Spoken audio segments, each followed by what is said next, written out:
Joining us now is Joseph Lashinsky. He is the president and CEO of ZipRealty. He joins us from San Francisco. Mr. Lashinsky, welcome to Bloomberg News. Thanks for having me. I was wondering if first, before we get into those hottest zip codes, if I might get your reaction to those home sale numbers that we heard earlier today. Well, they're a good sign, and they're something that I think that we've all been looking for in the housing market for a while. We need to see some trends of reversing. The one thing that I would caution is that we are going against very low comps from last year when the market was really in the middle of the credit crisis. But it's a good sign to see. We are seeing the very positive effect of the current tax credit, and we're seeing that there is a lot of demand out there on these low-priced homes. Can you give us a sense of really what the effect of that tax credit has been? Where would we be without it? Oh, I think that we would be really having some significant problems in the housing market. One of the things that we found is that first-time home buyers have said, here's another reason for me to really get involved, to make a decision. I'm a little cautious about where the economy is, but this tax credit has given me a reason to engage and move out of renting a place into buying a first-time home. What the difference is if you look at lower-priced homes in most markets and first-time home prices or condos, we're seeing that those homes are being snapped up very, very quickly. We're seeing lots of offers coming in. And if you compare that to move-up homes or jumbo loans, those homes are sitting for a significant period of time. And we think that the difference between those two is being driven a considerable part by the tax credit. Sir, are those jumbo loans a thing of the past? They're not a thing of the past, but they are much more difficult to get. The requirements are going to be much stricter. You have to have a larger down payment than you previously had to have. Credit obviously has to be fantastic.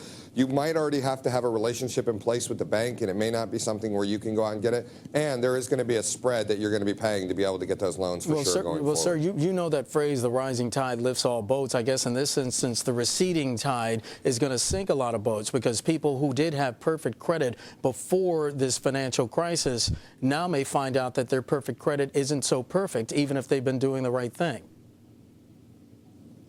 That's right. And so what you'll see is people will still be able to get loans, but under different terms than they were before. Whereas before, maybe they were able to get a loan or with a 5 or 7% down payment. There's going to be significantly more pressure to be putting down 20% loans, to be making sure that there's more liquid assets available, that not everything that you have is tied up in the stock market. So there's going to be more requirements. They're going to be available, but it's definitely going to be stricter. Okay, let's get to the Home Hunter Report. I think a lot of people want to hear about that. The hottest zip codes, where are they?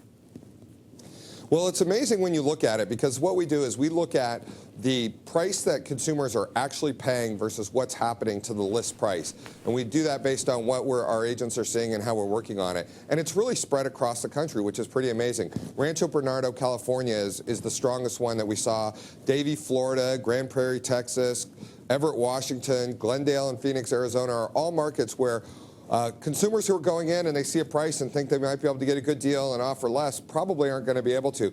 Those are all markets where the average price of what's being sold and accepted is higher than what the home is being listed for. If you compare that to somewhere like Mr. Lashinsky, if I might, what do you think accounts for this diversification? Well, I think that they're all markets that are considered relatively, they're areas that people want to live in. They're areas that have strong demand. They're all areas where the home price is not high relative to the surrounding area that they have. There are areas that are more expensive, and there are a lot of homes that are available that are conventional, and they're great first-time home buyer markets, all of them. Are we seeing a lot of people now, just you were mentioning the $8,000 tax credit, but are we seeing a lot of people, even in this economy, moving from renting to owning? We are. We're seeing people that have, for a long time, wanted the American dream of owning their home and haven't been able to get it. But as home prices have come down and rents have not come down as fast as the home prices have, the spread between what they pay on the rent and what they're would pay to own a house has made it so that they're actually able to get into the homes that we want. And we are seeing more and more people moving out of renting for first-time home buyers and moving into that first house that they've always dreamed of being able to do. And sir, I think that's an interesting point to make, because in some parts of the country, you're seeing rents that are still high, not moving, but people can get a mortgage for less than what they're paying in rent. That's exactly right. And even if it's close, for most people, the fact that they own the property themselves, they're able to do whatever they want. Right. And there are additional costs of owning a place, but the fact that they own it is something that they really want. Mr. Lashinsky, we have about 30 seconds left. Talk to me about some of the coldest zip codes. Well, the coldest zip codes continue to be places really heavily driven by parts of Florida. Palm Beach, Florida, for example, has been a really difficult area. Denton, Texas is another one.